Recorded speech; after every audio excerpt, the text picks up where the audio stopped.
And so the Bible's warning us about the influence on the world, warning about this system that has been designed to distract us from God. So let me kind of put it this way, what the world is.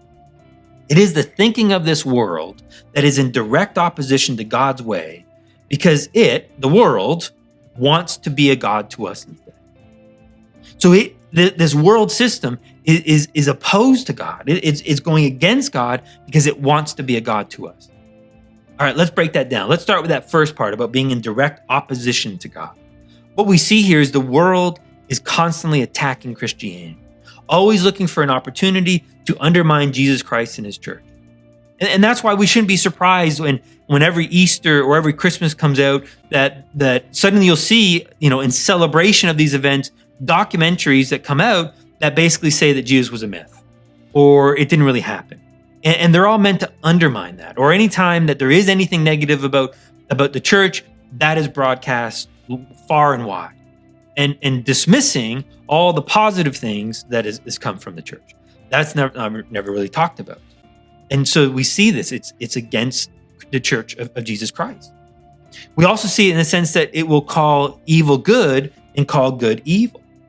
For example, the world declares that murdering babies in a mother's womb is freedom.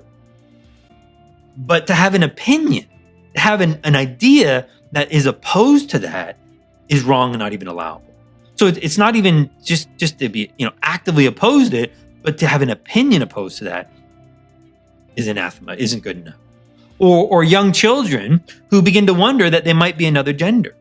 And now it happens, the world encourages them to take untested drugs or even maybe mutilate their body permanently.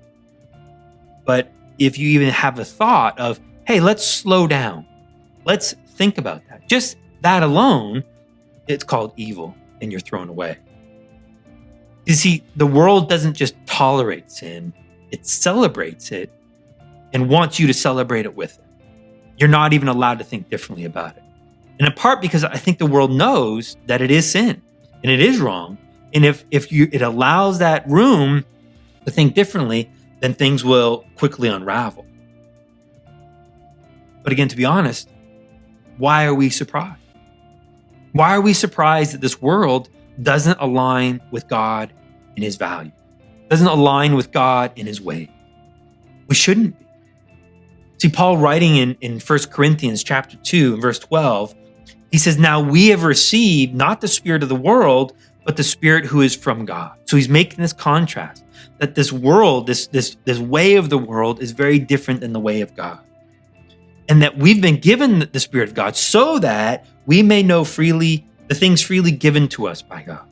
So how can the world know what God's doing, what he's up to, when they don't have the spirit of God like we do? Which things we also speak, not in words taught by human wisdom, but in those taught by the Spirit, combining spiritual thoughts with spiritual words. But the natural man, the unbeliever, the person you and I were when we arrived here on planet Earth before salvation, does not accept the things of the Spirit of God. For their foolishness to them, it doesn't add up, it doesn't make sense, and he cannot understand them because they are spiritually depraved. So the world is very different from Jesus and the church. And it's why that the church cannot become more like the world to win the world. And I see that all the time where people are saying it, if you want me, then you're going to have to be, move towards me to make me attractive. But the reality is, if the church becomes more like the world, then the world looks at the church and sees the impotence of it. It sees the lack of power of it and doesn't want anything to do with it. So despite these pleas that the world is saying, become like us, we need to not do that. We need to rebuke that way because we can't conform to the world's way of thinking.